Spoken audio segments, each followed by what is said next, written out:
Bizga bir taklif tushdi. Yeringizga bankomat o'rnatsak bo'ladimi, evaziga pul beramiz deyishmoqda.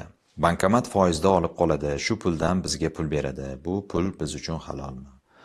Mana bu savol hozir juda fatvo markazimizga ham qayta so'ralyapti turgan savollardan. Bu masalani kelib chiqadigan joyi aslida ijaradan kelib chiqadi.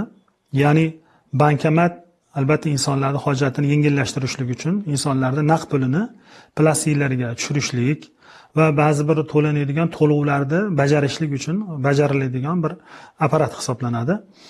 Modomiki bunda bajariladigan amaliyotlar hech qanaqa bir nojoiz joyi yo'q va bu apparatda bajarilgan xizmatlar uchun shu apparatda qo'yilgan firma tomonidan yoki o'sha bank tomonidan o'zini xizmatini o'sha foizda bular olishadi. Masalan, umumiy qancha pul tushirsa shuni 1%, 2%, 3% o'zlarini shu tayin qilgan foiz miqdorlarida o'zlarining xizmat haqqini oladi.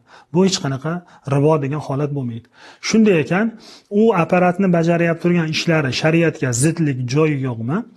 Bu apparatni ham biror joyga qo'yilganligi uchun o'sha joyning yerning egasiga ijara haqqi to'lashligi hech qanday shariatimizda moneligi yo'q, balki mumkin narsa hisoblanadi.